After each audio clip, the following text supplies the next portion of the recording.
continuar con nuestra siguiente mesa.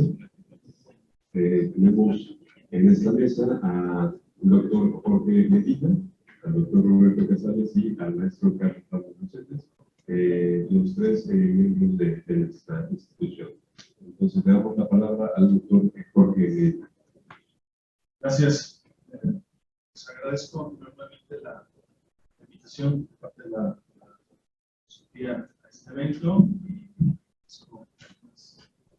Gracias a que yo pude escuchar, sobre todo, pero no puedo estar realizando.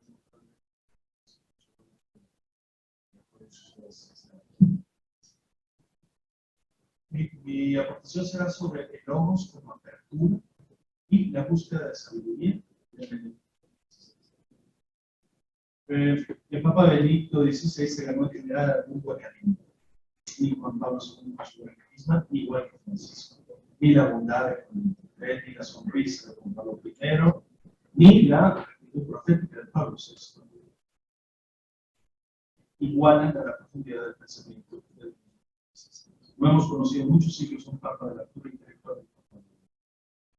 En este sentido, la voz de Benedicto XVI puede ser utilísima para delinear qué es y cuál es la misión de una universidad.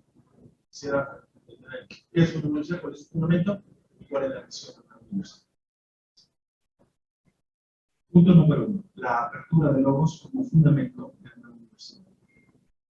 Papa Benedicto XVI se pronunció en diversas ocasiones acerca de la base sobre la que se funda la universidad, la apertura de la razón. Para él, el verdadero íntimo origen de la universidad está en el afán de conocimiento que es propio del hombre. Querer saber qué es todo lo que le rodea, quiere la verdad. En efecto, el deseo natural de conocer de todos los hombres, de acuerdo a la célebre sentencia de Aristóteles al inicio de su metafísica, encontraría cabal cumplimiento si la razón a sí misma no se limita a 1. Dar cuenta solo de lo ya conocido. 2. Imponerse un método de acceso a lo real. 3. Conocer fragmentariamente la realidad. Y 4. No confrontarse ni dialogar respetuosamente con otras cosas. Revisemos cada uno de estos puntos con más detalle. El primero. Investigar es acceder a lo desconocido, acceder a lo real, que en su enorme riqueza siempre ofrece aspectos nuevos y asombrosos. Afirmar que una misión fundamental de la Universidad de Investigación equivale a declarar la perpetua valentía del hombre. Como comentaba el Papa a alumnos universitarios, en San Lorenzo, de Escorial, un discurso precioso. Vuestra valentía en la entrega de la verdad, vuestra valentía para buscar más allá de los límites de lo conocido, para no rendiros ante la ley. Investigar, pues, es tácitamente reconocer que la verdad misma siempre va más allá de nuestro alcance. Siempre va más allá de nuestro alcance. Podemos buscarla y acercarnos a ella, pero no podemos poseerla de todo. Más bien es ella la que nos posee.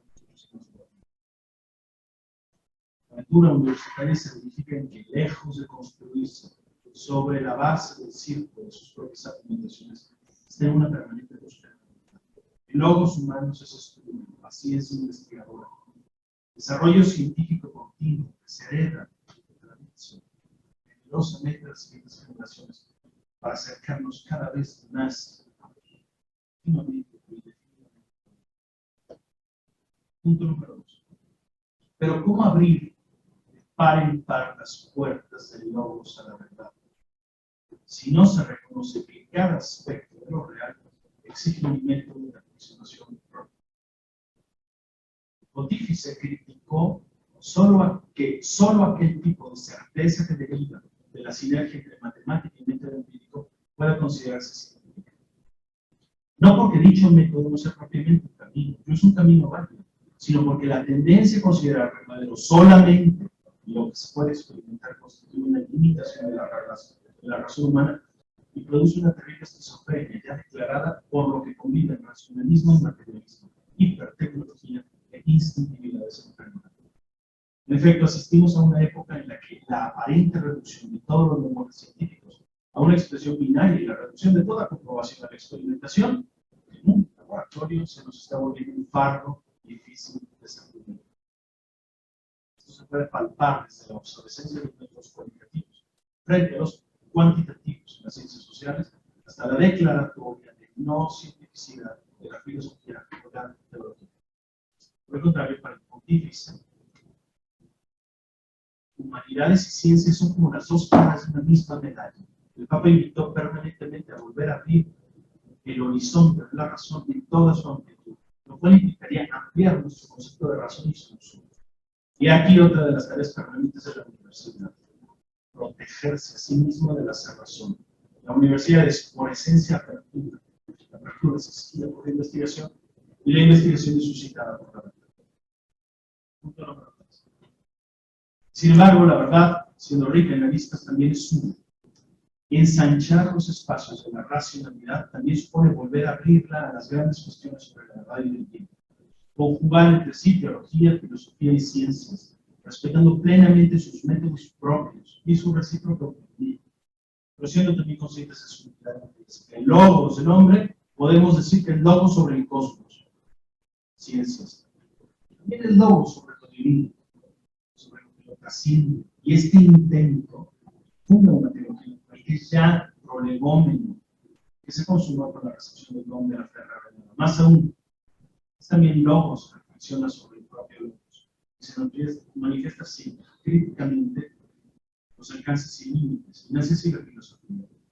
A fin de cuentas, conocer lo real, siguiendo el razonamiento de San Agustín, solo se alcanzaría si yo lo conociese en sí, tal cual es, en mí, tal cual lo consigo, pero también tal cual es en el verbo, tal cual te quiera ser en el verbo. A esta triple disciplinaridad nos invita el Papa para que considera todo, con el logos que está abierto, incluso al logos con minúscula. Y vence que desde el logos significa el diálogo sincero y serio de investigadores, pero también, y no menos importante, en personas abiertas a la verdad total en las diferentes ramas del saber, sabiendo escuchar y viviendo en su propio interior ese diálogo interdisciplinario. 4. Si atendemos estas dos interdisciplinariedades, interpares e interior, después hay una cuarta y última característica del musulmán: la apertura a todo lo razonable. El que dialoga no puede dejar de confrontarse con quien expone algo sensato. De hecho, así se expuso el cristianismo en medio del mundo pagano. El cristianismo se confrontó con el mundo pagano así, como una verdad razonable. Sus herejes, ¿no? Esa es la idea de los primeros padres. Testimoniada por mártires, sin duda, pero razonable. Razonabilidad.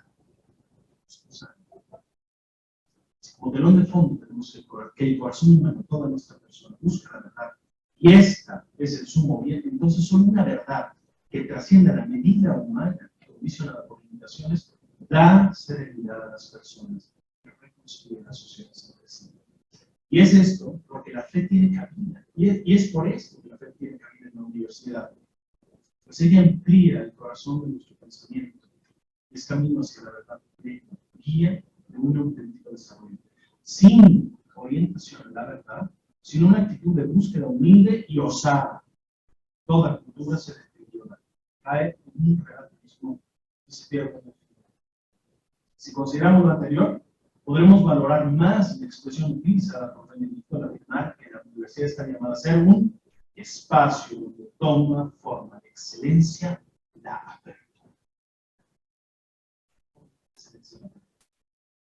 Pues la meta propuesta no es una apertura fingida, limitada, sino una apertura total y en su totalidad, que no es más que fidelidad a la riqueza de lo real, en la que la fe puede considerarse, como un aporte completo.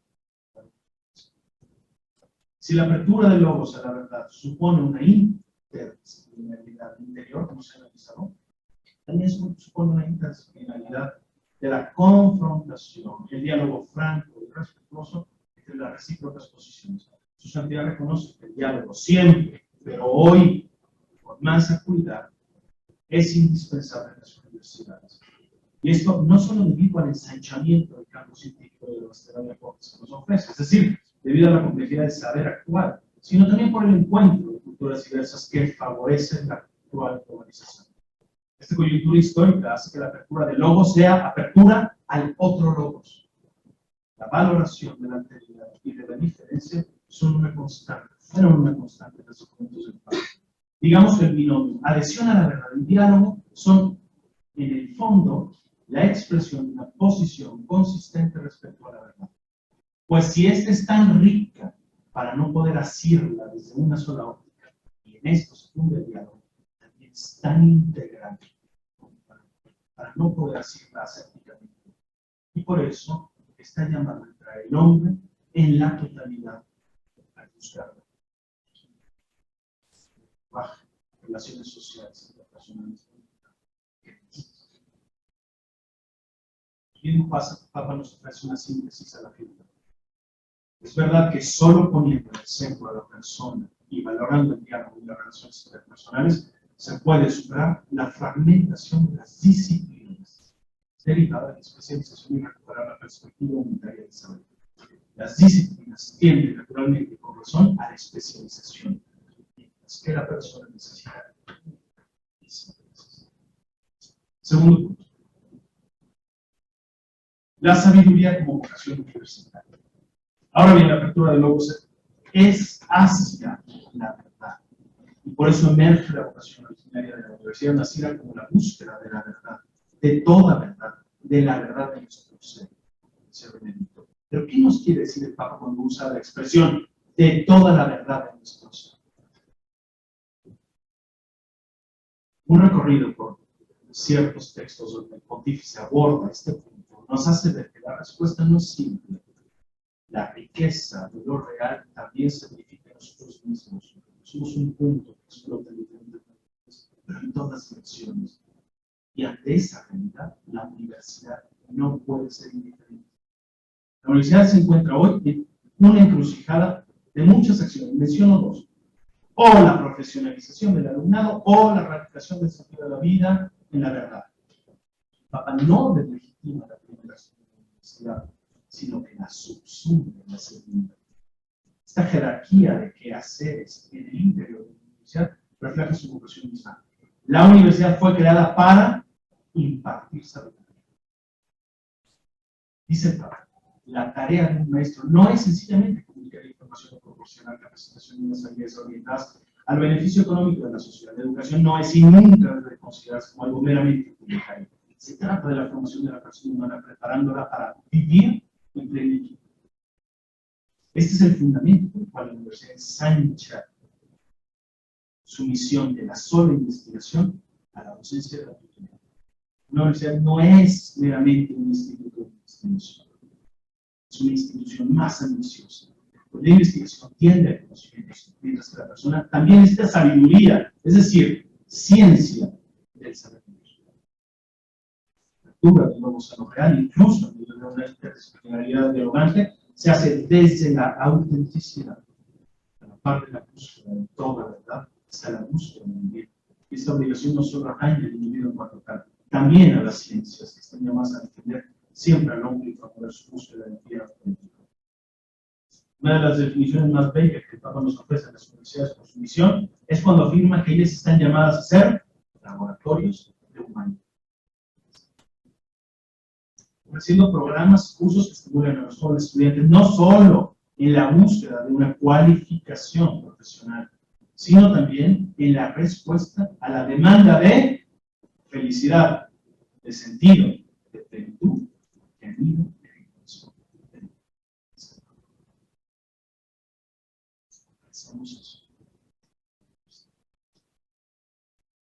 La universidad es un lugar privilegiado para preguntarse por el sentido de la vida, para encontrar respuestas razonables en la etapa donde el joven empeña su existencia a los niveles mancomunes.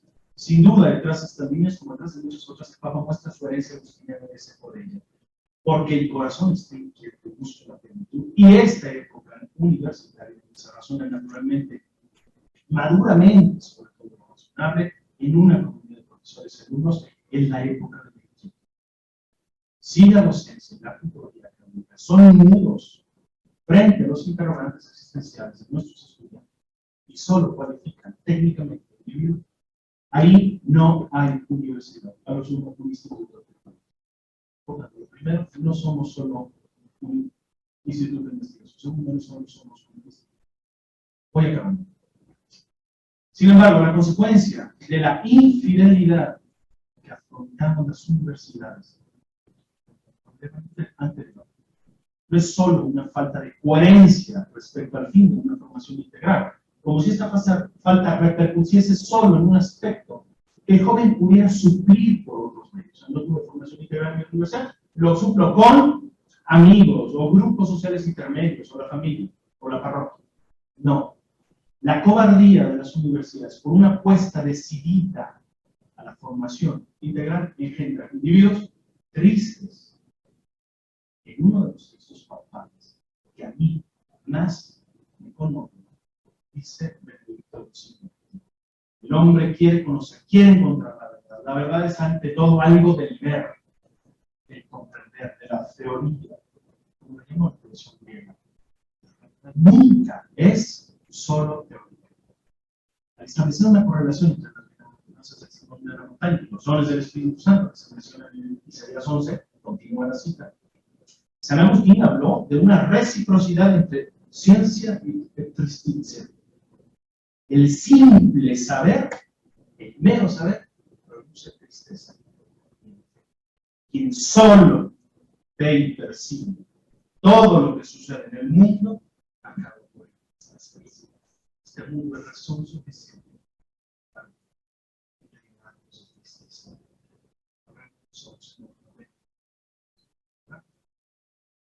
Pero la verdad significa algo más que saber. El conocimiento de la verdad tiene como finalidad el conocimiento de Dios. Este es también el sentido del interrogante socrático. ¿Cuál? Bueno, está contigo. Si hay alguien que sabe, investiga referencias. ¿Cuál es el bien que nos hace verdaderos? La verdad nos hace buenos y la bondad es verdadera.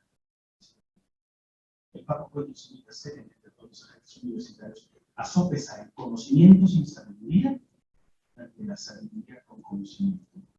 Vamos parcial. Concluyo. No está de más recordar que para Benedicto XVI la sabiduría, al ser un saber vivir y por tanto saber o logos, no prescinde de la referencia última a Dios. La búsqueda de Dios, y la disposición a escucharlo son indispensables, pues al hombre no se puede entender plenamente tanto en su interioridad como en su exterioridad si no se lo reconoce abierto a la trascendencia. Esto abre un diálogo muy interesante con los no creyentes en una universidad. Y aunque a primera vista parece que el Papa propone una sabiduría maximalista, por llamarlo de algún modo, sin embargo, simplemente nos hace notar que los hombres verdaderamente sabios han buscado lo absoluto. E incluso muestran una disposición afectiva ante lo absoluto.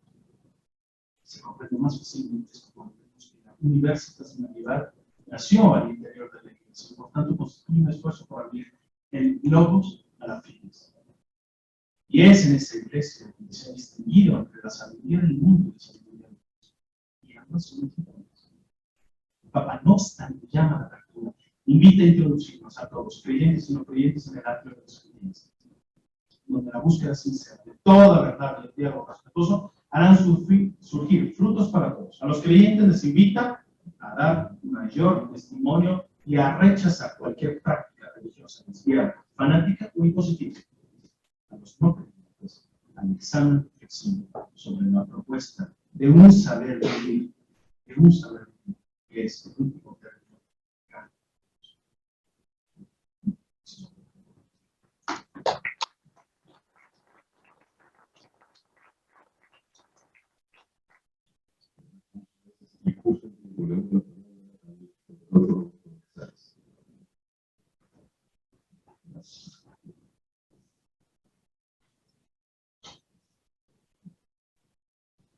Una forma interesante de introducirnos al pensamiento teológico filosófico para el cardenal Joseph Ratzinger, con el Papa Benedicto XVI,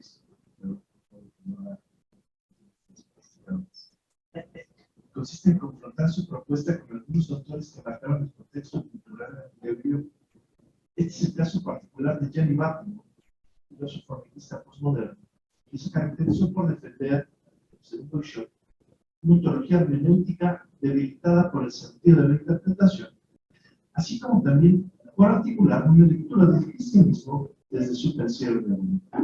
Se trata pues de un cristianismo débil.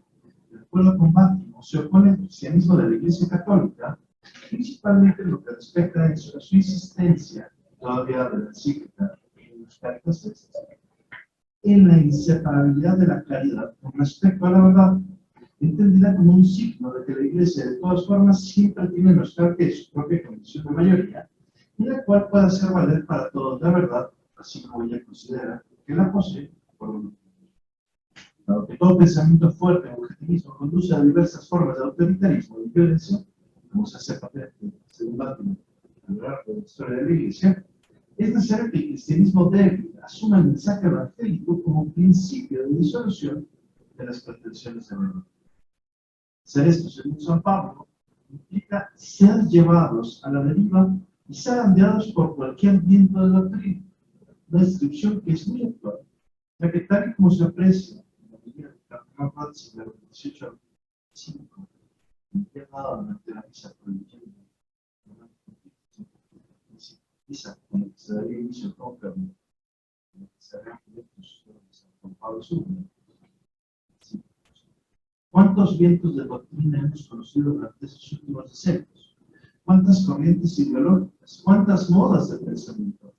La pequeña barca del pensamiento de muchos cristianos ha sido zarandeada a menudo por estas olas, llevada de un extremo a otro, del marxismo al liberalismo hasta el libertinaje, del colectivismo al individualismo radical, del ateísmo a un vago misticismo religioso, del agnosticismo al sincretismo, etc. Cada día nacen nuevas citas y se realiza lo que dice San Pablo sobre el engaño de los hombres, sobre la astucia que tiende a inducir error. Tiene una fe clara, según la teoría de la Iglesia.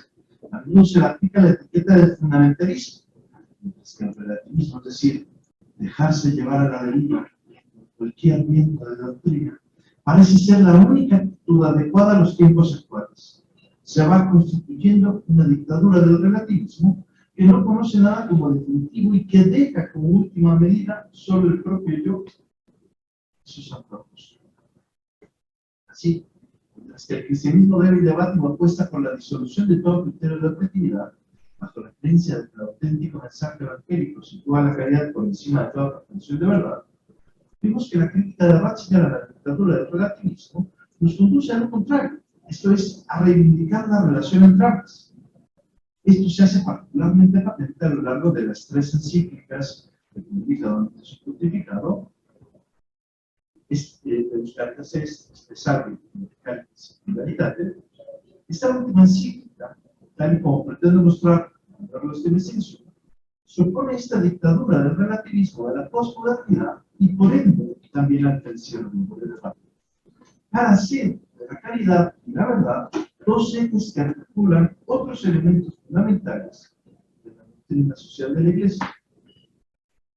Para sostener esto último haré 2 cosas. En primer lugar, comprender tanto la crítica que hace Vattimo la metafísica objetivista como su definición del cristianismo. En segundo lugar, argumentar en qué medida la propuesta de la Caritas y Veritate se puede entender como una respuesta a esto todavía es un trabajo en proceso. Falta más.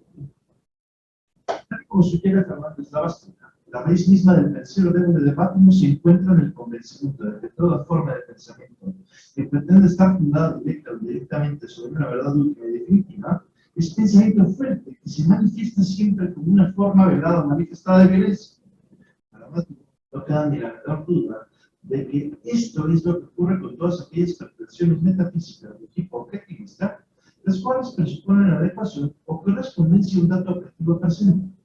Estas, según Vattimo, conllevan una forma de violencia en la medida en que, en palabras del autor, si el verdadero ser fuera solo lo que es objetivo, calculable, dado una vez por todos, como las ideas platónicas, nuestra existencia de sujetos libres no tendría sentido alguno, ni podríamos decir de todos nosotros mismos que somos y sobre todo estaremos expuestos al riesgo del totalitarismo.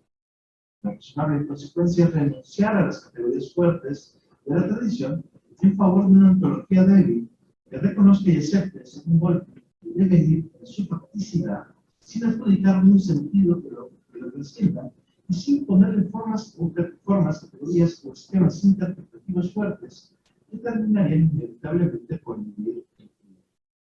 Por eso quiere decir que mientras que las metafísicas objetivistas apelan a un fundamento último, inmutable y trascendente, el pensiero de Bellevue apuesta por un modelo de racionalidad débil que pretende adecuarse suavemente al incesante cambio de la realidad, aceptando la pluralidad de sentidos que le gusta. Solo así piensa Batman, evitamos las diversas manifestaciones de violencia que subyacen a toda metafísica que pretende reflejar la estructura objetiva del ser. El cielo de Bellevue en este sentido no solo sostiene que el ser no es la objetividad a la que quiere reducirlo a la ciencia, sino también que éste consiste en un conjunto de acontecimientos que cambian nuestra existencia y a los que la filosofía metafísica se esfuerza en la interpretación, no ciertamente en la destrucción. Es un modelo o paradigma de racionalidad débil que asume como propio el apotegma del nihilismo consumado en Nietzsche, según el cual no hay hechos, sino solo interpretaciones, de modo que no podemos constatar ningún facto en sí, que no existen hechos, sino solo interpretaciones. Sin embargo, no implica un relativismo absoluto, sino el ejercicio hermenéutico de la razón que busca el acuerdo entre los interlocutores del diálogo, basado en la verosimilitud de los argumentos y en su capacidad de versos. En palabras de Batman, no estoy pidiendo que se acepte cualquier enunciado formal y contradictorio que aparezca. Intento proponer argumentos que, aunque no pretenden variar como descripciones definitivas de las cosas tal como son, me parecen interpretaciones razonables de nuestra condición aquí y ahora. El discurso postmetafísico es solo de este tipo. Busca una percepción que no pretende valer desde un punto de vista universal, esto es, desde un punto de vista, pero que sabe que proviene y se dirige a alguien que está en el proceso y por tanto no tiene nunca de ello una visión neutral, sino que aventura siempre solamente una interpretación. Si aplicamos este apotegma nietzscheano del mensaje evangélico del cristianismo, según Batman, descubrimos que la hermenéutica en su sentido más radical, que se expresa en la frase de Nietzsche, en la ideología de Heidegger, de Batman, no es sino el desenvolvimiento y la maduración del mensaje cristiano. Y que para el filósofo liberal, la herencia cristiana que retorna al pensamiento débil es también, sobre todo, herencia del concepto cristiano de la caridad y de su rechazo de la violencia. La ontología débil deriva una ética de la no violencia. Nos encontramos en este sentido ante un cristianismo débil cuyo desenvolvimiento y maduración están íntimamente vinculados a una ontología hermenéutica de corte nihilista que poco a poco va cobrando conciencia de que, como afirma Nietzsche en el aforismo 125, la ciencia, Dios ha muerto y nosotros lo hemos matado. Dios muere en Nietzsche, según Batman, en la medida en que el saber ya no tiene necesidad de llegar a las causas últimas, en que el hombre no necesita ya creerse con un alma. Dios muere porque se le debe negar en nombre del mismo imperativo de verdad que siempre se presentó como su ley. Y con esto pierde también sentido el imperativo de la verdad, que en última instancia ocurre porque las condiciones de existencia son ahora menos violentas y por lo tanto, sobre todo, menos patéticas.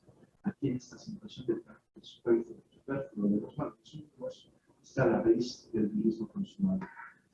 Afirmar que Dios ha muerto en este sentido, más que ser una profesión de ateísmo, lo cual sería absurdo, ya que en ese caso la verdad absoluta de esta seguiría valiendo para él como un principio metafísico, la estructura verdadera de lo real que tendría la misma función que el Dios de la metafísica tradicional.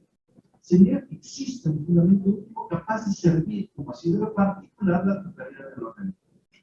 La muerte de Dios, comprendida como una imagen que simboliza la venida a los valores tradicionales, nos abre la posibilidad de interpretar la historia del Occidente, según Kafka, como un proceso de decadencia que nos suministra un diagnóstico crítico del presente. Se trata así de un proceso histórico por el que el mundo se vuelve fábula, relato, narración, el cual supone un debilitamiento de la fuerza terminante de la realidad e implica el retiramiento general de la condición humana, determinando por la racionalización de la existencia ligada originalmente a la creencia en Dios. En que ha hecho muy obsoleta la hipótesis extrema de un ser supremo fundamental. Lo que muere en consecuencia es la pretensión de valer como única fuente de verdad por la que se atribuye verdad objetiva a los enunciados de la Biblia. El Dios que muere, por tanto, es el Dios moral metafísico, Dios de los filósofos que denuncia Pascal y sirve como fundamento metafísico.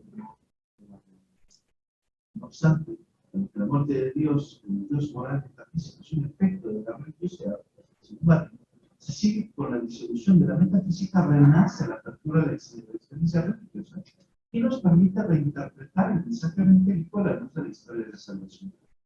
El Dios cristiano sí, ya no puede ser el Dios de la verdad definitiva y absoluta, que no admite diversidad doctrinal alguna, sino un Dios relativista o débil, que sitúa la caridad por encima de la verdad objetiva. Con esta caracterización del cristianismo, Jesús no vino al mundo para mostrar el orden natural, sino para destruirlo en nombre de la caridad, en cuanto a que amar a todo el mundo no es con exactitud lo que ordena la naturaleza, y sobre todo no es lo que ocurre de forma natural. Es aquí donde Butler toma distancia respecto a Nietzsche, para darse cuenta de que aquí un proceso de decadencia que al fin los crisis de la metafísica no debe considerarse como algo puramente negativo, sino como un proceso por el que el superhombre, si no quiere quedarse preso de la verdad, debe abrirse a la caridad, es decir, a unos criterios de racionalidad vinculados al respeto por los otros sujetos más calidad de poseen valor que mereciera firmarse a cualquier precio. Al que tal que debe ocurrir al interior de la iglesia, como se aprecia en el siguiente pasaje. La única vía que queda abierta para no regresar a la condición de pequeña secta fundamentalista, como era necesariamente sus inicios, y para desenvolver efectivamente su vocación universal, es la de asumir el mensaje evangélico como principio de solución de las pretensiones de objetividad. No puede resultar escandaloso decir que no creemos en el Evangelio porque sepamos que Cristo ha resucitado, sino que creemos que Cristo ha resucitado porque lo leemos en el Evangelio. La imitación de este tipo resulta indispensable para no caer en el religioso realismo, el autoritarismo que ha caracterizado la historia de la Iglesia. Es por esta razón que en el cristianismo de Bátimo ya no es posible sostener la sentencia amigos platos et magis, si se hubiera de elegir entre Cristo y la verdad, es un personaje que se escoger en Cristo. Para terminar, afirmando amicabentas, magis, recuerda que en el cristianismo de Bátimo, decía la única verdad de la escritura es la verdad del amor, de la caridad, de modo que la revelación de la escritura no reside en hacernos saber cómo somos, cómo está hecho Dios, cuál es la naturaleza de las cosas, o cuáles son las leyes de la geometría y cosas semejantes, como si pudiéramos salvarnos a través del conocimiento de Dios. El peligro de situar la caridad por encima de la verdad, Papa 16, radica en que sin verdad, la caridad cae en un mero sentimentalismo, donde el amor termina por convertirse en un envoltorio vacío y se retiene arbitrariamente.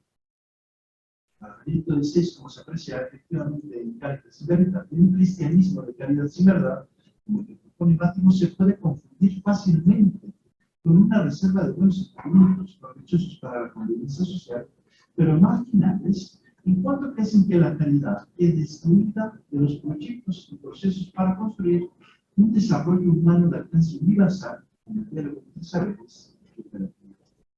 Solo en su relación con la verdad, la caridad es expresión auténtica de humanidad y sirve como algo fundamental para la doctrina social de la Iglesia, donde, al mismo tiempo que se ha de buscar, encontrar y expresar la verdad con la caridad, se debe entender, valorar y practicar la caridad a la luz de la verdad, que abarca simultáneamente la de la razón y la de la fe, por medio de la cual la inteligencia llega a la verdad natural y sobrenatural de la caridad, percibiendo su significado ante el legado.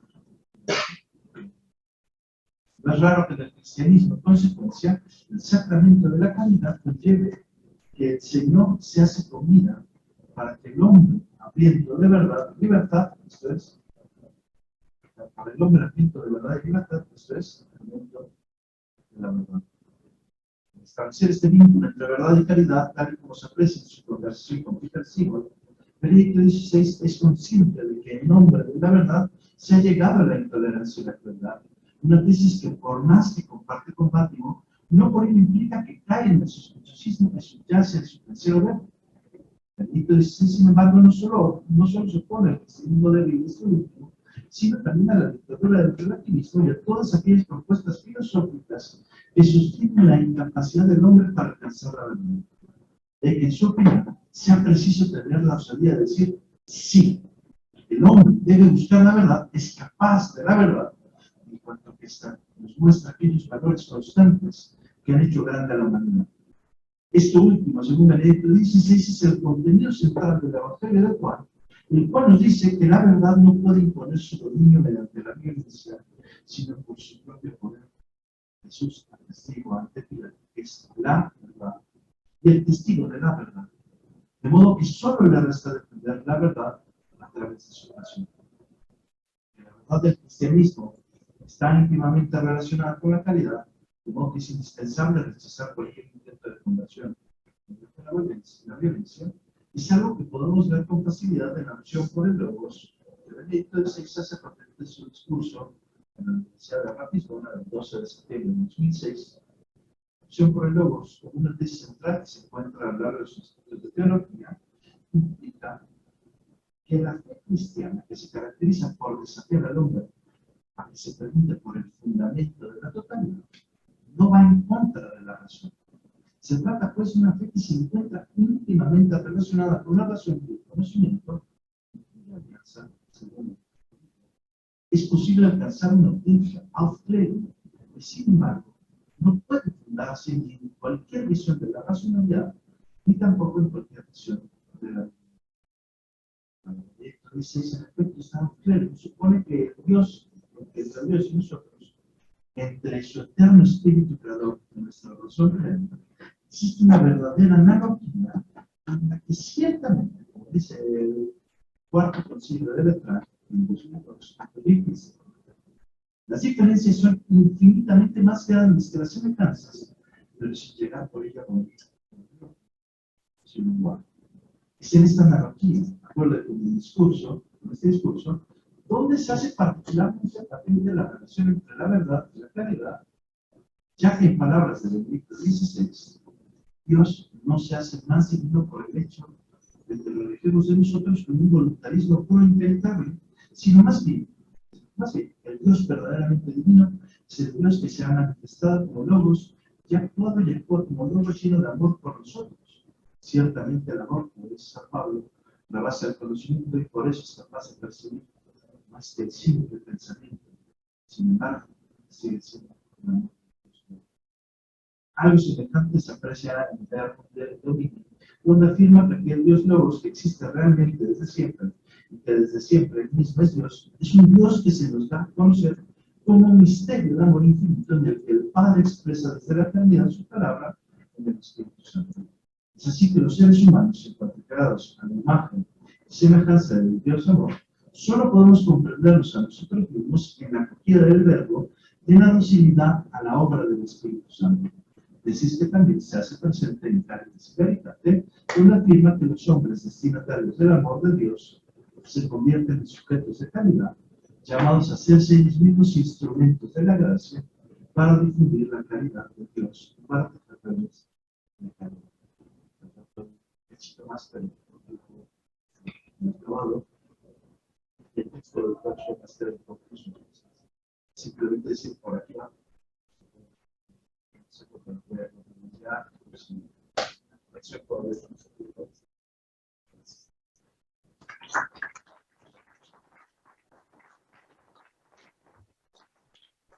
Muy bien, pues muchas gracias, profesor. Vamos ahora a la presentación del maestro Carlos. Nos den un segundo para poner su presentación.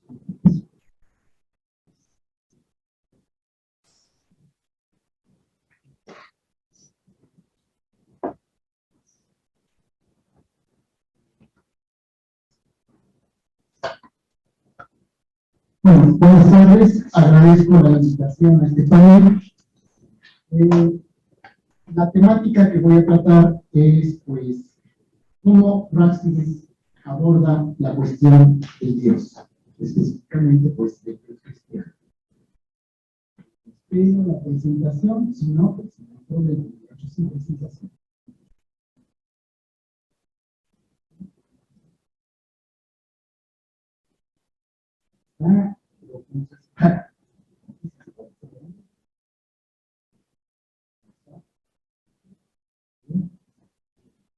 Ok. Ahí pueden observar la cita de la obra de Ratzinger, El Dios de los Cristianos, Meditaciones, dice así: con tales reflexiones se establece algo fundamental sobre la cuestión del conocimiento humano de Dios. Se demuestra que, en último término, el conocimiento de Dios no es una cuestión de pura teoría, sino que es, en primer lugar, una cuestión de praxis vital. Para Joseph Ratzinger, Dios es una problemática intelectual, porque ante todo, y aquí habría que subrayar ese ante todo, es una cuestión humana de sentido de vida. Inicialmente, Dios es una cuestión humana que abarca a todo el ser personal. Dios se presenta como una realidad, o mejor dicho, como la realidad que interpela el sentido de la vida humana. Y aquí introduzco una palabra muy importante: interpelar. ¿Qué significa interpelar? Hacer una pregunta a una persona, pero la naturaleza misma de la pregunta y su contenido exige a fuerza una respuesta.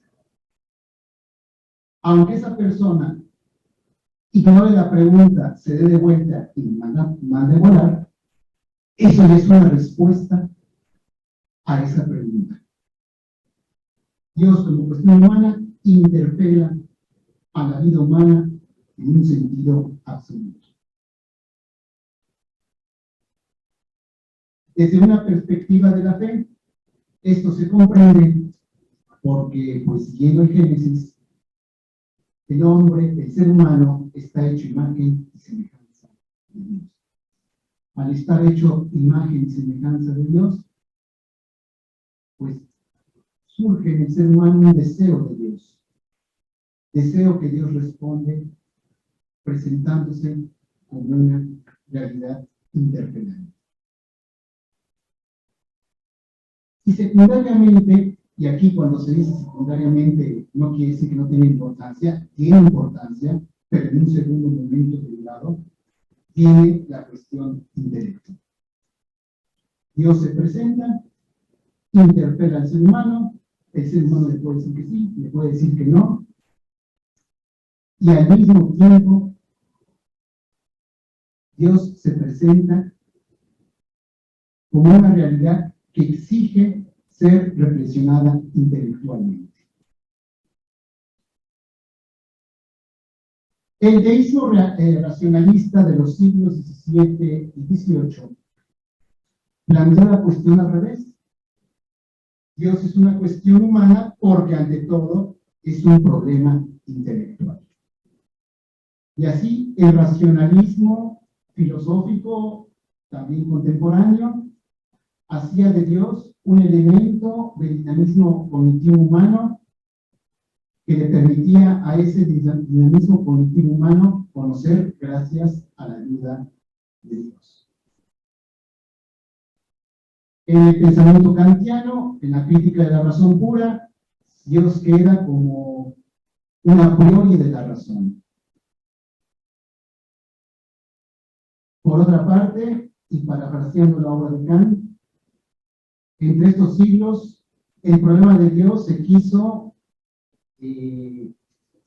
ubicar dentro de los límites de la razón. Un Dios dentro de los límites de la razón. Esto tuvo una consecuencia. La consecuencia de vaciar de Dios toda cuestión de misterio. Y Joseph Ratzinger, siguiente,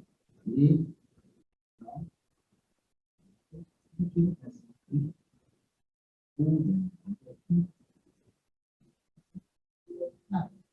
ahorita lo que la compone, lo cito, En Introducción al Cristianismo, Joseph Ratzinger dice: Dios es siempre infinitamente más grande que nuestros conceptos y que nuestras imágenes y nombres. Que ahora le confesamos como divinidad no significa que lo sepamos todo sobre él y lo poco que podemos comprenderlo y abarcarlo. El deísmo, el racionalismo filosófico, querer encajonar a Dios entre los límites de la razón, tuvo una grave consecuencia: quitar el misterio de Dios. O, dicho en términos de Gabriel Marcel, Dios en estos siglos XVII y XVIII, Dios dejó de ser un misterio y se volvió un problema intelectual. Pero al quitar a Dios este aspecto del misterio, este Dios ya no misterioso se va a ir apartando trágicamente del Dios cristiano. El Dios cristiano se presenta como un misterio. ¿Por qué? Porque ante todo es un problema humano y secundariamente es un problema intelectual. Entonces, no me puedo equivocar porque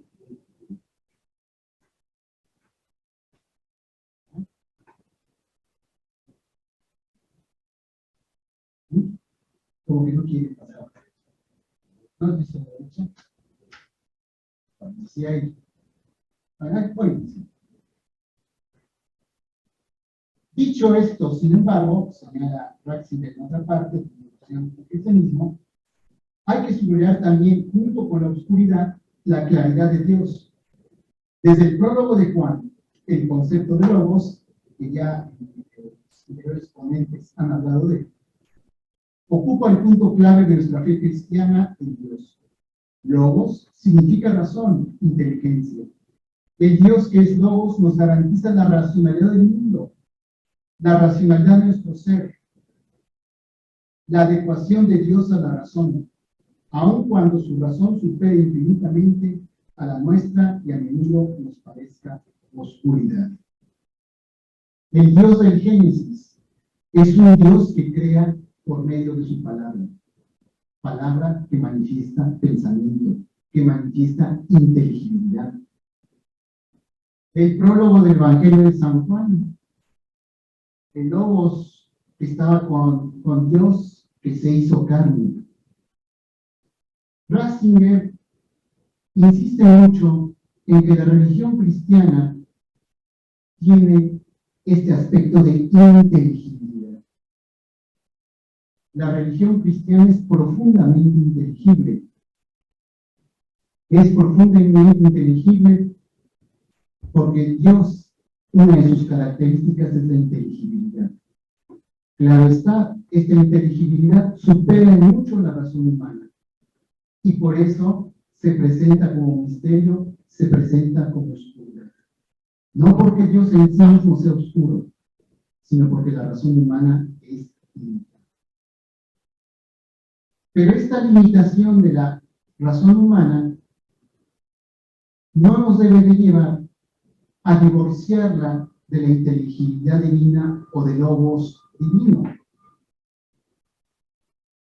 Podríamos poner la siguiente imagen, y siempre en filosofía las imágenes tienen alcance y tienen dominio. Podríamos imaginar ese logos divino como un círculo.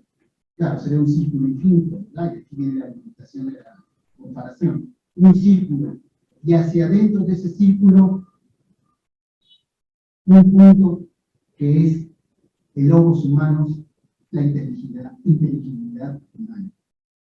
Esa inteligibilidad humana, ese logos humano, está dentro de la inteligibilidad del logos divino. Y puede entender algo de Dios, pero no todo. Como que habría dos extremos. El extremo racionalista, Dios dentro de los límites de la razón. Y Dios ya no es un misterio, es un problema. El otro extremo, Dios es tan misterioso que la razón queda excluida de Dios. Y esto, un logos humano planteado divorciado de logos divino. Un logos humano que ya no forma parte de logos divino, puesto que es criatura de logos divino. Ese logos humano divorciado de logos divino da lugar al fideísmo. Y aquí quiero citar, no lo tengo en la presentación, por eso aquí dice por aquí Joseph Ratzinger: es un abuso recurrir al misterio, como a menudo sucede, como pretexto para renunciar a comprender. O sea, Dios es tan misterioso, la inteligibilidad divina es tan grande que excluye la inteligibilidad humana. Cuando la teología, y me llama la atención, aquí pues lógicamente es una traducción, no sé cómo lo ha escrito Ratzinger en el original, cuando la teología dice estos disparates, es decir, que el logos humano se queda divorciado, aplastado por el logos divino, de tal manera que Dios es totalmente misterio, y cuando pretende no solo justificarse, sino canonizarse acudiendo al misterio, es que desconoce qué es lo que hay realmente tras la palabra misterio, que no es desde luego destruir el conocimiento, sino posibilitar la fe como comprensión.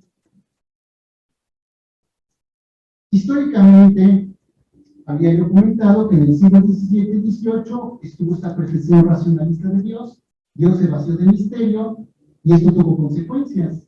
Tuvo consecuencias en la corriente romántica.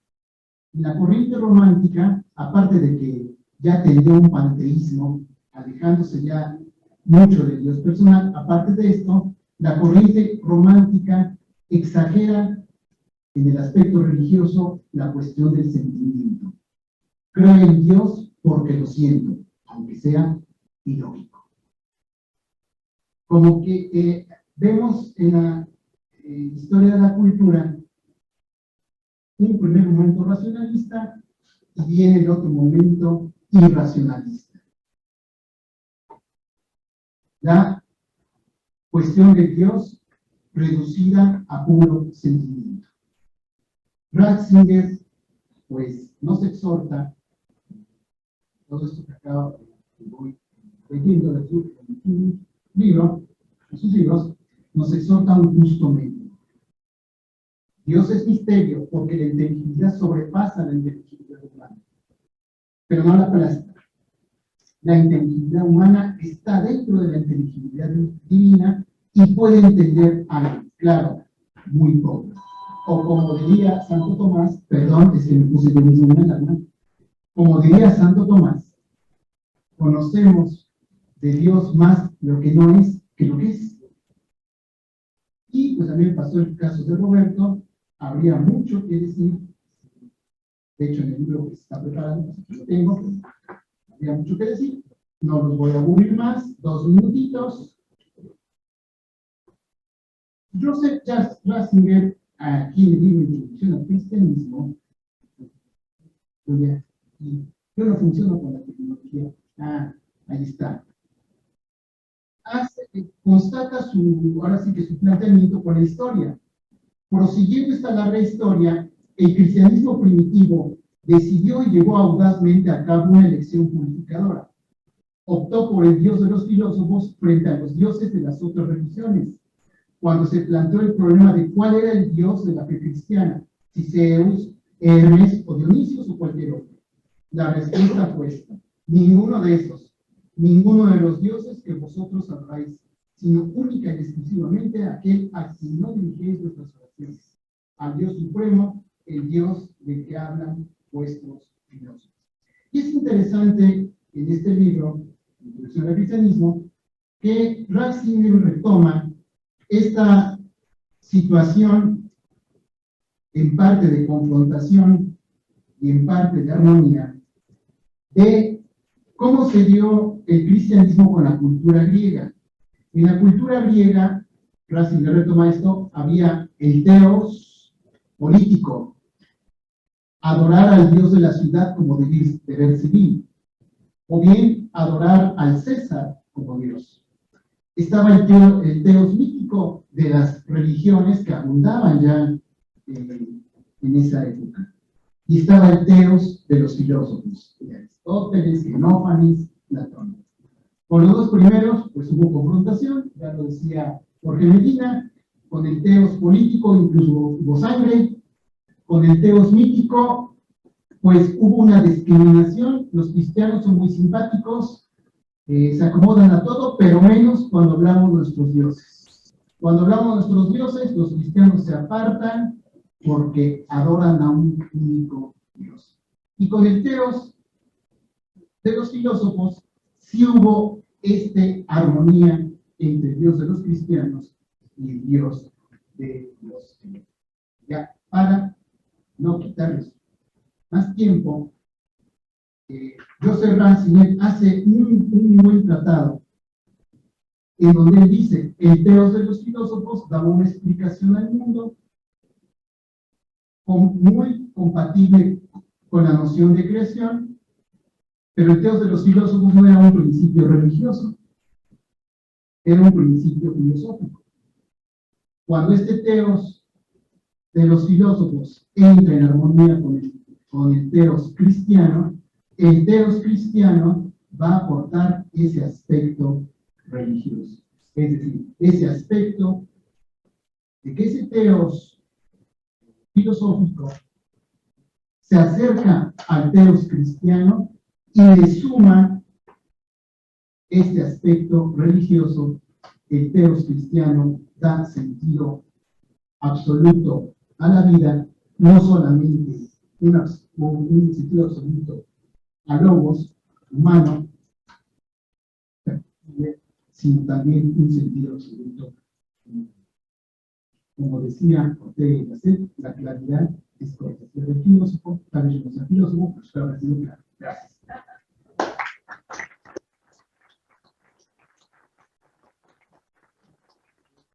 Bien, pues justo a tiempo. Tenemos tiempo y espacio para a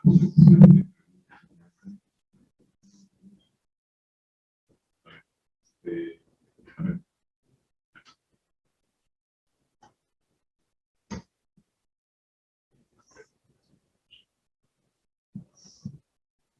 Gracias.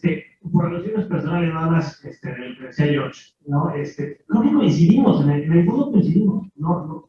Yo no negaría, por supuesto, que el cristianismo se propone como una religión razonable. Pero digamos que, déjame presionar el argumento y ver qué opinas. También el cristianismo se presenta buscando la razón, ¿no? Es decir, el cristianismo se opera al mismo tiempo una razonabilidad, ¿no? Y un escándalo, en el sentido, digamos, de que nietzscheanamente, ¿no?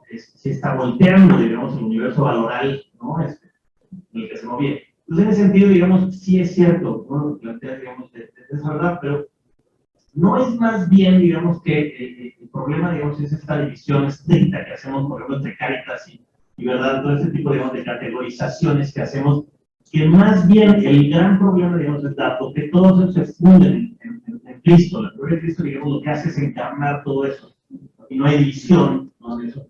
Y por supuesto hay una razonabilidad, pero esa razonabilidad al mismo tiempo es escandalosa. No sé si me explico, digamos, a qué me refiero. Eso es lo que yo trataba de plantear, por supuesto, digamos, ¿no? Sin negar, digamos, esa parte de lo razonable, pero digamos que igual enfaticé más, ¿no? Entonces sí.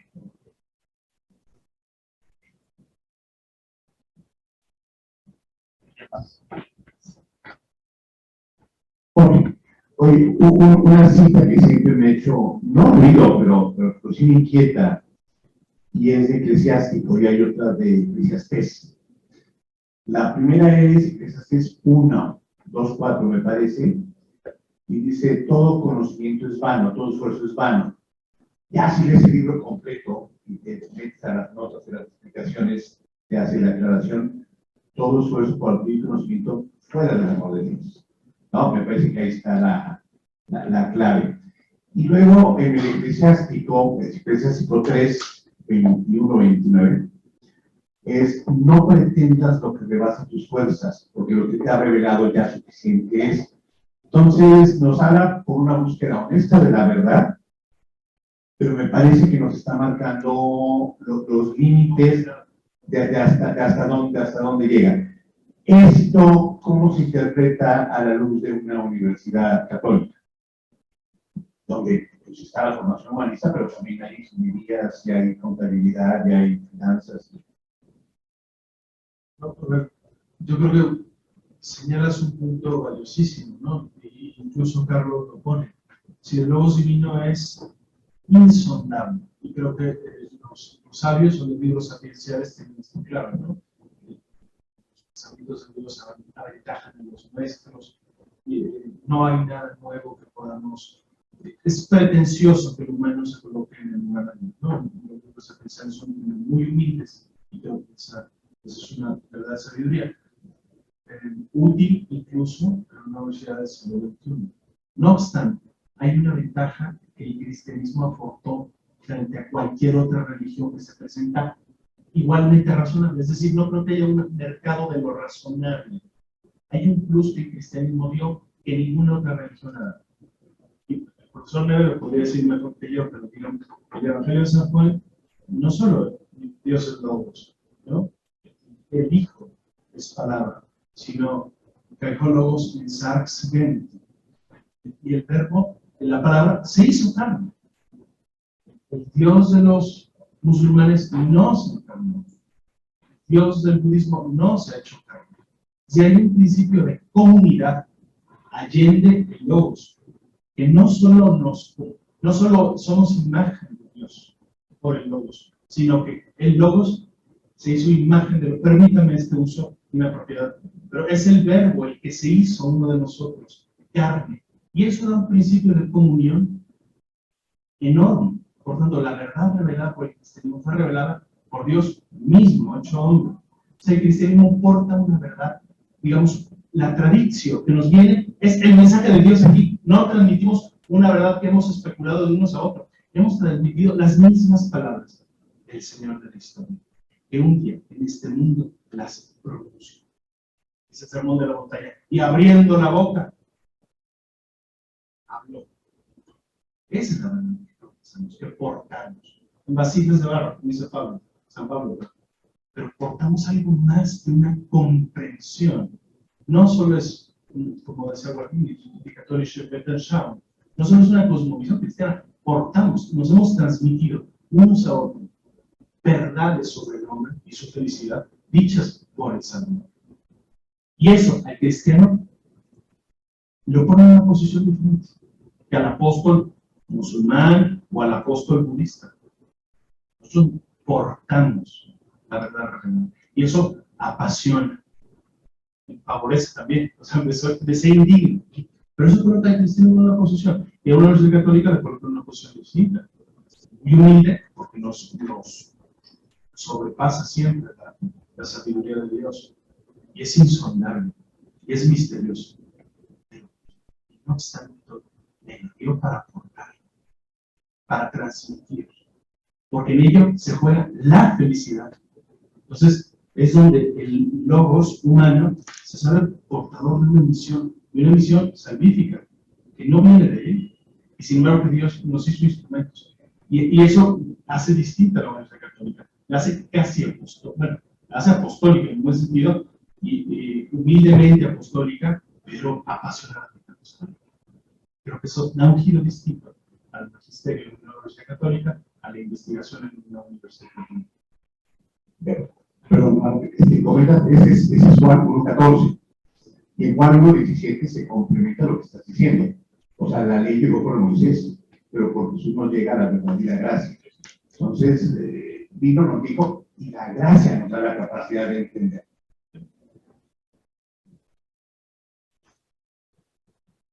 Gracias. Primero una disculpa a Roberto y a Jorge porque no pude escuchar su comentario. Pero escuché la del maestro Carlos. Quería hacer una pregunta que puede sonar un poco extraña y de nuevo se refiere a la ignorancia. En la cita anterior, Joseph Ratzinger dice que logos significa inteligencia, razón, inteligencia. ¿De dónde viene eso? Digo, yo sé que Benedicto XVI sabía bien su griego, etc. Entonces me sorprende muchísimo porque si existe un pueblo que fue racional, o el primer pueblo, yo creo que fue realmente racional, Fue griego, puso al hombre en el centro y en el centro del hombre la razón. Eso es el antropocentrismo, ¿no? El pueblo hebreo es teocentrista. ¿Cómo es posible que Juan empiece diciendo en Angélico Logos y Benedicto XVI traduzca inteligencia o razón y no palabra? Yo no entiendo esa parte bien. No sé si alguno sepa por qué. No sé si estoy exagerando el punto. Pero sí me llamó muchísimo la atención porque no es una cultura que privilegiara la razón. Realmente eso me hace mucho ruido. Gracias.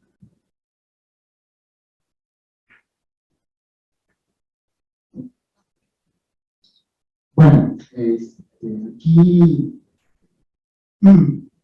plantea usted muchas cosas. Yo podría comentar con base en lo que decía Roberto de la analogía. El logos es analógico. Yo pienso que el mundo griego ensayó un tipo de logos y el mundo judío ensayó otro tipo de logos. Y habría que hacer un análisis más profundo, diferencias entre el logos griego y el logos judío. Pero siguiendo este principio de analogía, hay semejanzas y diferencias.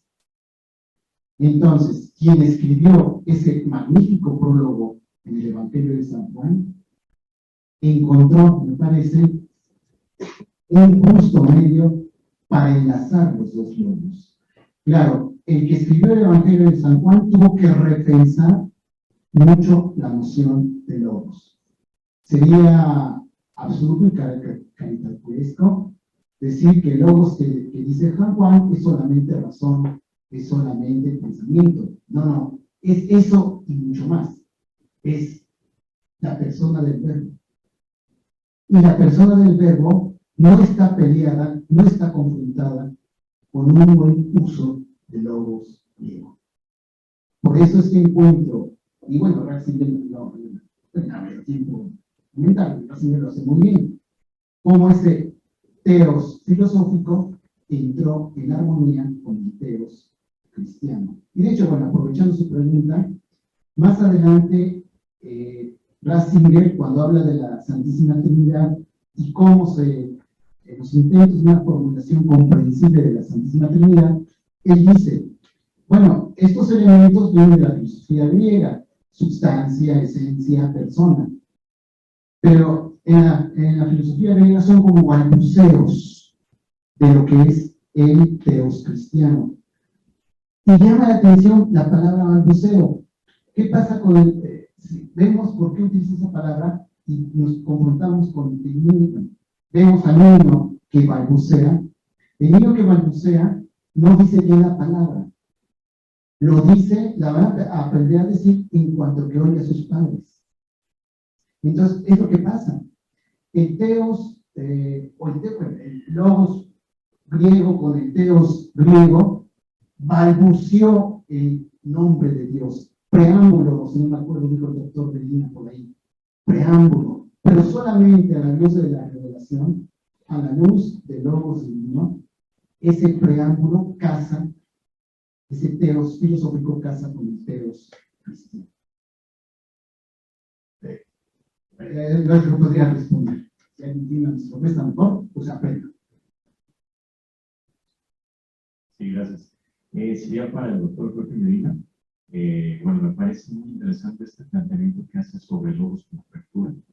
Inevitablemente me hizo pensar en una de las cosas más interesantes que ofrece Aristóteles, justamente, que es sobre esta consideración que hace de lo que es, como algo que se dice de varias formas, ¿no? De varias formas.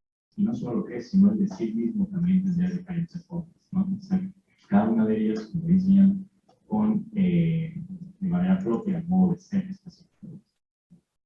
Cada modo de ser de las cosas tiene a su vez un modo específico de ser dicho o de ser tematizado, ¿no? Y, digamos, esto enfocado a justamente el quehacer docente, ¿no? Que menciona en la parte, digamos, de la misión que tiene la universidad. Pensaba que justamente, como lo plantean, ¿no? Es decir, no solo habría un logos, en este caso epistemológicos, meramente teóricos, digamos, científico, el cual, digamos, es importante, pero no es solo en primer lugar, ¿no? Entonces, esta parte, digamos, me hizo pensar justamente, o sea, primer aspecto, del docente no solo como epistemónico, sino como un pronomónico. Es decir, aquel que, además de todo, reconoce, digamos, no solo la parte del valor teórico que hay, sino que está enfocado también en lo totalmente humano, ¿no? Porque finalmente en la universidad estamos conformando seres humanos, ¿no? Personas, como voy a enseñar. Entonces, me parece muy interesante, pensaba en esta distinción y bueno, quiero escuchar su opinión al respecto. Gracias. Entonces, pues, a ver, siempre los idiomas son una fuente insondable de sentido. Y luego, pues, me experto aquí, un experto en griego, entonces no voy a enseñar el agua tibia. Pero, por ejemplo, es verdad, hemos hablado sobre logos como si fuera, digamos, una palabra clave. Sin embargo, dabar, en hebreo, tiene unas connotaciones, en efecto, mucho más bien relacionales, ¿no? Dabar es palabra, sí, pero palabra que se pronuncia de un alguien a un alguien. Por tanto, presupone dabar, alteridad, presupone interpersonalidad, presupone co-construcción de sentido. Cosa que logos de sí mismo en griego no podría haber algún texto de Tucídides donde podríamos verificar estas características y no sería extraño que pudiera existir, ¿no? Un uso tan hebreo de terminólogos, ¿no? Por tanto, siempre hay que matizar en qué sentido lo estamos diciendo. De todos modos, Aristóteles tiene un texto muy bonito en Física, en Alfa Laton, donde dice que el intelecto humano es como los ojos de los murciélagos, ¿no? Víctor Carista. Y es verdad, y eso nos pasa con el logos divino, sin que esto suponga una oscuridad plena. El logos se hizo carne, por lo tanto hay algo de claridad. Pero somos como murciélagos, no vemos de todo. Y eso hace no solo ¿cómo decir? No solo es algo a transmitir a los alumnos. Si digamos, chicos, esto es insondable. ¿Me explico? Yo creo que el hecho es que vivimos, me gusta mucho que los murciélagos siempre viven en comunidad. A veces ese pasaje lo solemos poner como el murciélago no puede ver a la luz del día. Y es verdad. Pero también podríamos hacer alguna fenomenología de la vida de los murciélagos en las cavernas. ¿Por qué eligió Aristóteles eso? ¿La caverna de Platón la tienen en mente? Sí. ¿Quiénes viven en la caverna? Pequeños murciélaguitos en comunidad que se acompañan. El murciélago es como acústico, no tiene vista, pero tiene oído. La sabiduría hebrea está fundada en el escuchar y no en el ver. No es teoría, sino está cuoi, shema, se escucha. La sabiduría viene por el oído. Entonces, creo que un profesor universitario consciente de esto, o a colación de esto, es un profesor también abierto, que escucha a los estudiantes, que escucha la realidad y los acompaña. No se muestra, ni muestra sentido, sino anda con ellos, al escucha el sentido. Entonces, creo que esto nos coloca en una posición distinta, incluso nos posiciona como otra topología. Si la pedagogía fuera topológica, crearía una red de relaciones distinta, que estamos acostumbrados, ¿no? El maestro,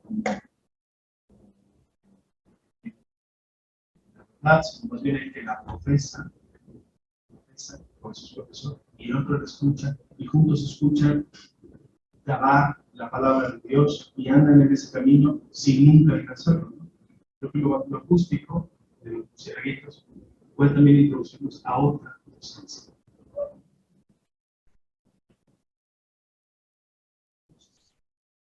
Gracias. No sé si vale la pena porque era sobre el asunto del reloj, como tenemos intereses tan comunes sobre el logo, ¿no?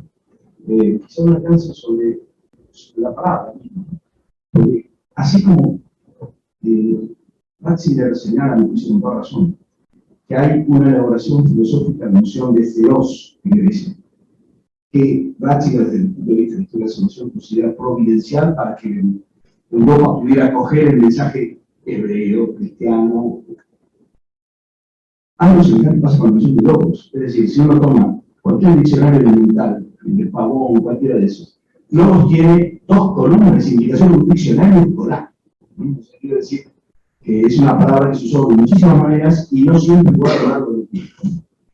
Hay gente, porque la palabra más arcaica para palabra era ecos, no logos, ¿no es cierto? Entonces, hay gente que ha estudiado el uso de logos en el prólogo del Evangelio de San Juan.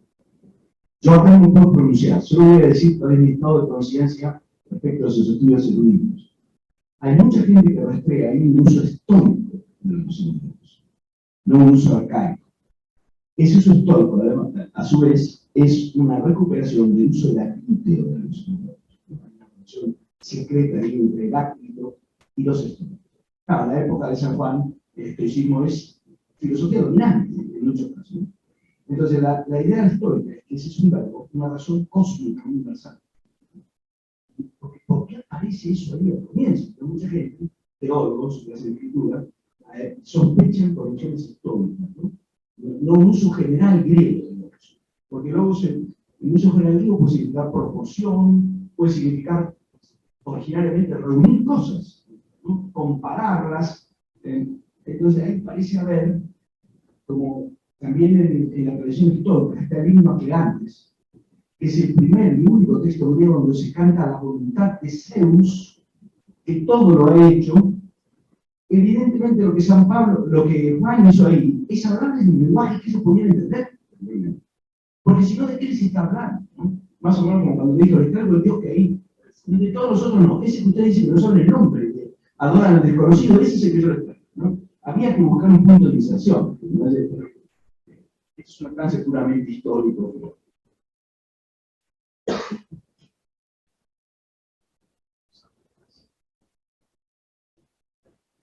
¿Otra observación?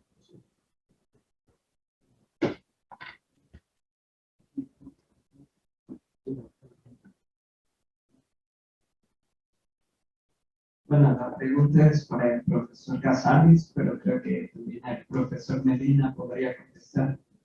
Es una que leí hace mucho en Nietzsche. Es un poco vaga, porque no me acuerdo precisamente cómo era. La leí hace mucho. Es de plantear: si la verdad fuera una persona y esta fuera tan poderosa por ser la verdad misma, ¿no sería suficiente para no necesitar quien la defienda? Y bueno, se puede notar que es una burla a sus discípulos. Pero esta duda ha permeado hasta la fecha y principalmente a los adolescentes que la leímos. ¿Cómo nos podría ayudar a aclarar esto en términos para un adolescente, pues, que es a donde llega?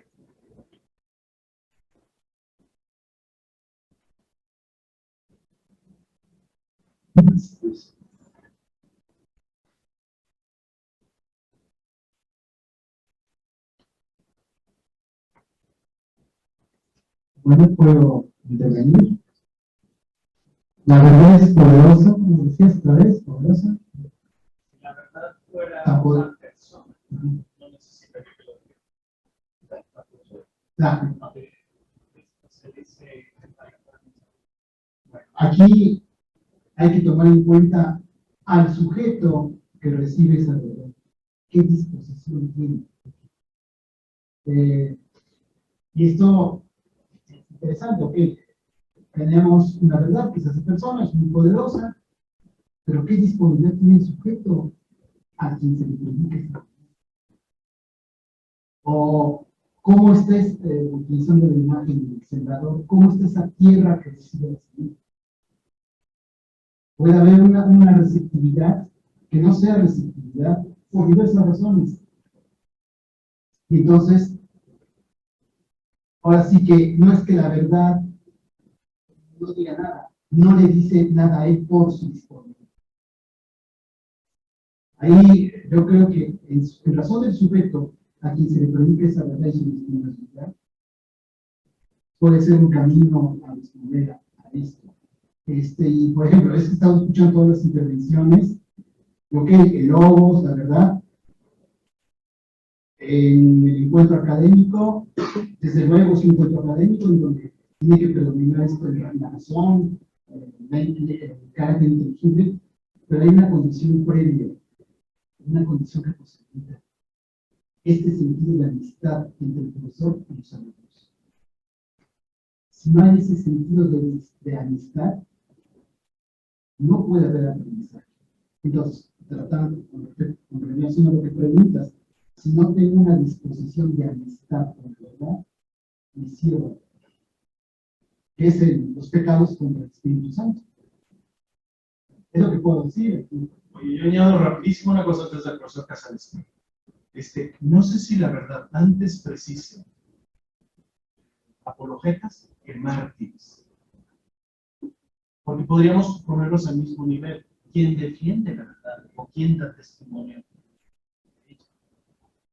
Pues yo me imagino, si yo hubiera nacido en la Torá en el siglo II, o en el siglo III, viviera en el circo, desfilar a Cecilia, a Águeda, a Jorge, a Felicidad, a un chico, ¿no? Si él no tenía más años que tú, no creas que era tan grande, que diera su vida, Águeda, que le cortara el emperador los senos, la dejara desangrar, a Inés, y cae los ojos. Todo el poder civil impotentemente revelado para matar a unos jóvenes, o a unos adultos, o a unos ancianos. Yo me cuestionaría lo siguiente: ¿en qué creen ellos que son capaces de morir por eso? Nadie muere por verdades matemáticas. Nadie muere por el teorema de Pitágoras. Bueno, espera.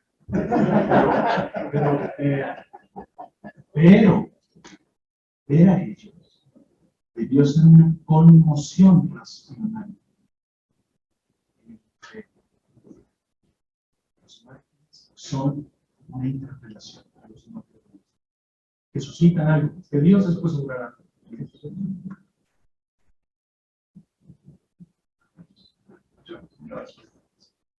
Estándar, pero lo que genuinamente es como este espíritu que subyace en luz del mundo en esta conversación con Peter Singer. Este toque que está mirando, no sé si intencionalmente, pero se ve como es un ese combativo, ¿no? De campo para ver que practican todo. Si hay momentos donde Benítez pareciera dar a entender, pareciera dar a entender como decir, bueno, si esto sigue en pie después de todo este escándalo de los... si después de todo esto sigue en pie, esto daría para que cualquier institución cayera por sí misma, pero si esto es me parece que se puede jugar. Ya transparente, creo que yo te podría.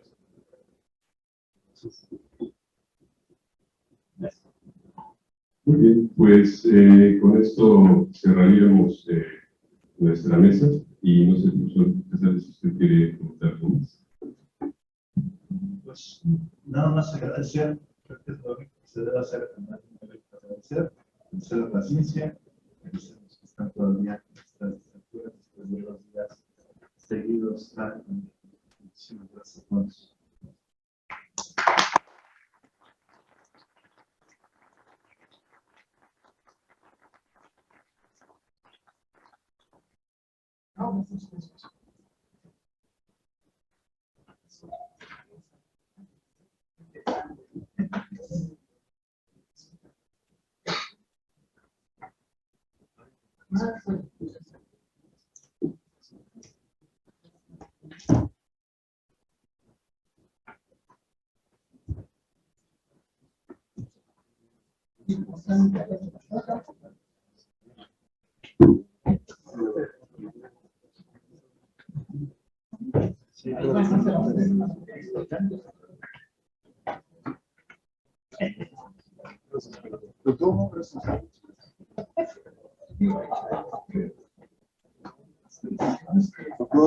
Buenísimo. Creo que lo planeo más, digamos, como para estudiar. No estoy tan elevado. Muchas gracias.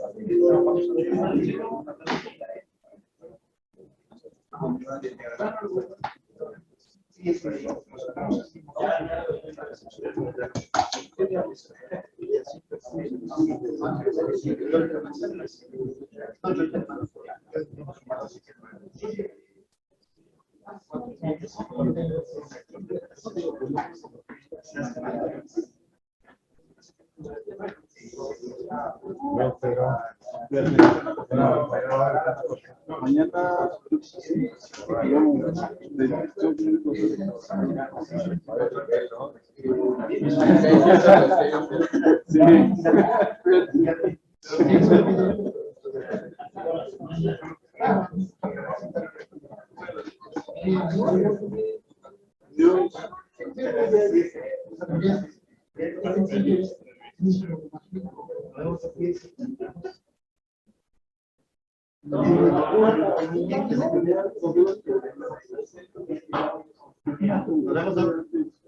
Pórtese bien.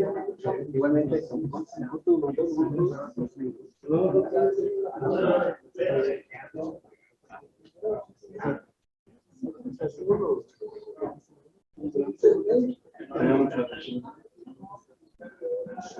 Rubén, está muy bien.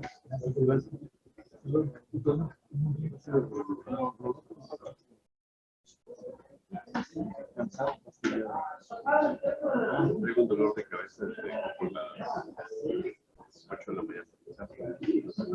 Pero desde que se me da como náuseas. Entonces ando así un poquito de orgullo. Y luego escuchando las falsedades. Pues, es la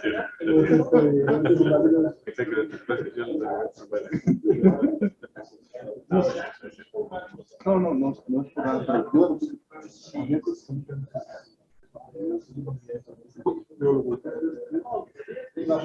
por nada, pero con muchas expresiones, ¿verdad? Como averiguar.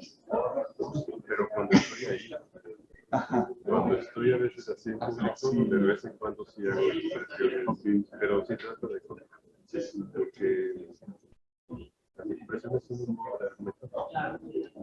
Si usted, por ejemplo, me está hablando y yo de repente hago, es como que yo estoy haciendo un tipo de argumento. Mi argumento es lo que usted está diciendo, por lo tanto, me voltea. Entonces hay distintos modos de argumentar. Yo creo que es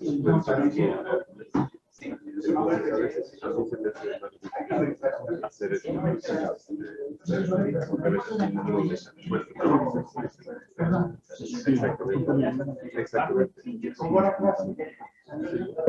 Pero bueno, esto está muy interesante, pero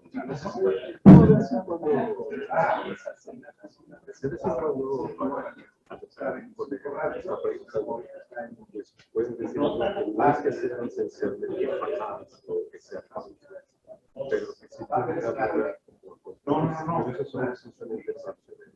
Pero bueno, de discusión. Por ejemplo,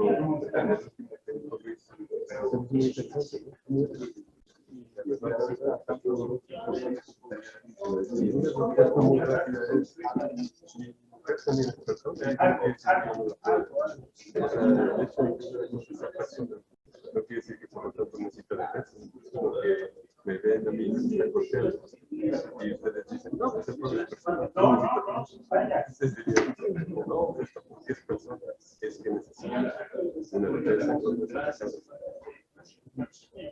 cuando Fede golpea Bonita tarde. igualmente, hasta luego.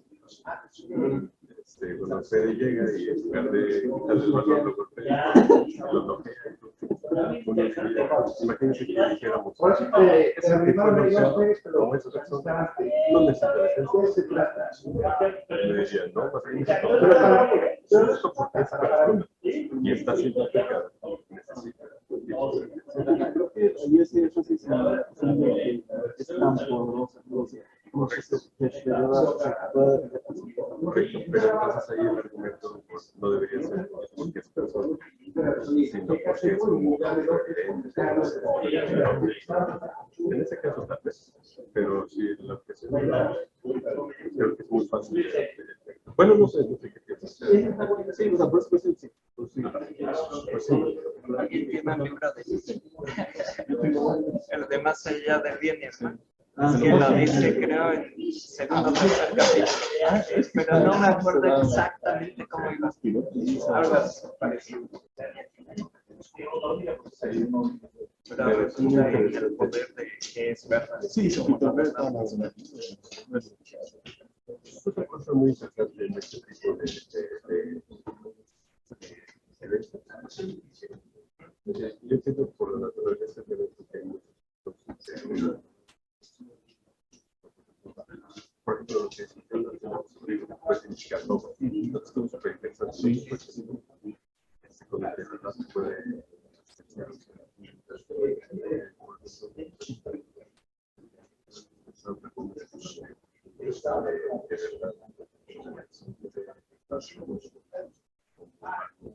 No sé, como muchos y eso también da mucho no es una cuestión de sino que es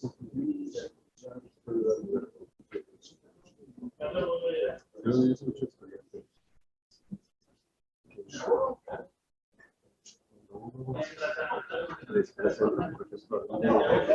yo no sé si es más competente que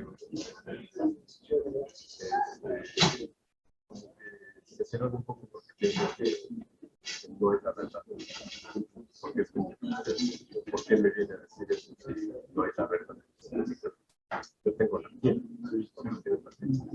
pero ahí el concepto de verdad no es el único que cuando por ejemplo la verdad. La verdad es mucho cuando no era el mismo. Entonces hay pequeñas verdades que se descartan. Exactamente. Ese tipo de cosas sí, estamos esperando.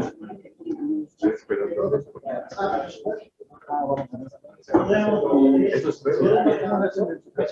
no pidieron un platillo nada más que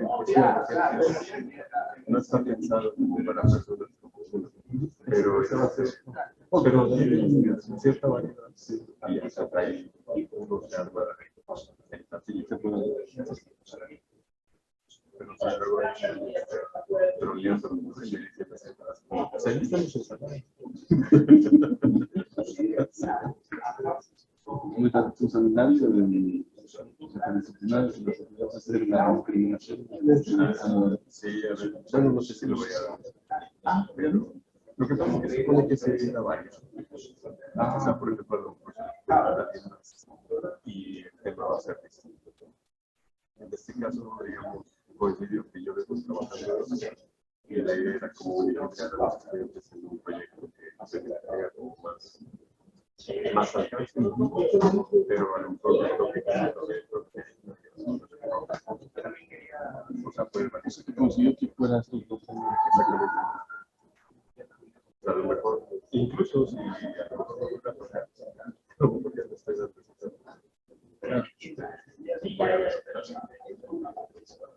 porque esos están como vinculados como a los intereses de un proyecto completo. Exactamente. Ahorita estamos con eso, pero hablando de eso, después de hacer las preguntas hay que validarlas con algunos. Sí,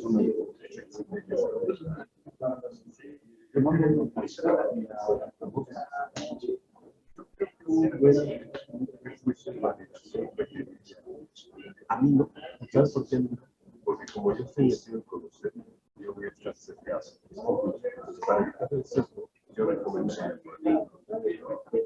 doctor no se saluda, sino él es especialista, no es pero él es especialista, o la doctora es que ellos son esas cuestiones de que el enunciado esté bien escrito, que haya estilo, que no haya diferencia. Por ejemplo,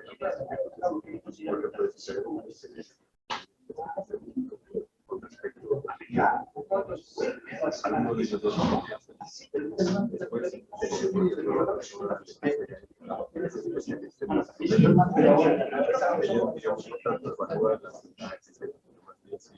si se está midiendo lo que queremos decir. Por ejemplo, a lo mejor un tercero podría ser. Ahí tenemos, por ejemplo, tres expertos en distintas disciplinas. Uno de filosofía y uno de ética. Y eso podría ir. Lo ideal es que sean sencillos, pero digamos, ahorita, como estamos tres, y lo que hay que darles a los tres es, primero, comentarles cuál es el objetivo de este evento, en qué proyectos quieren manejar y qué es lo que esperamos de ellos. Porque luego a veces nos van a los instrumentos que nos dicen así cosas como que se evalúen. Así como, sí, entonces, si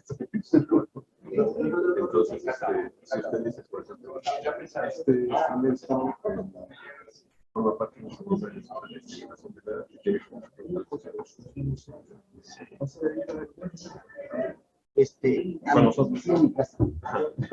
No voy por mi a y llevar a la casa. Ah, ok. No aprovecho. Lo que podríamos hacer es en un correo cómo pensaba usted enviárselo a sus colegas.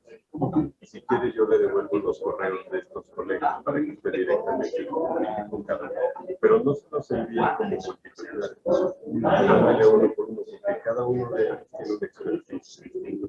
Entonces, que usted le diga, por ejemplo, me interesa, o sea, que son libres de evaluar lo que quieran, pero que les interesa especialmente, por ejemplo, la formulación de los o le interesa especialmente la evaluación de la respuesta, o le interesa, que ese sería el método, o le interesa especialmente, por ejemplo, la claridad conceptual.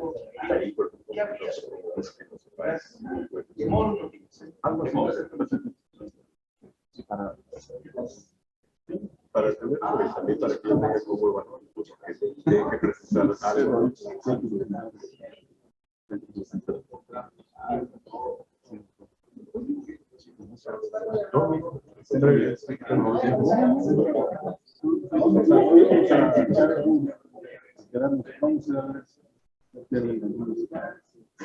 Las niñas,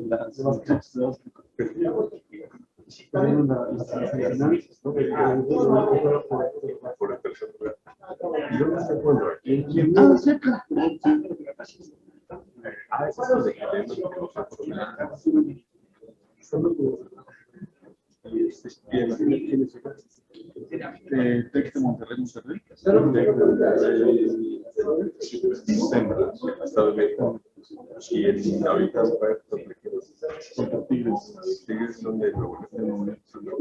Y son de No, lo dicen de gran. Claro. Pero, por supuesto, por eso no tiene por qué me falta que se lo vaya a agarrar.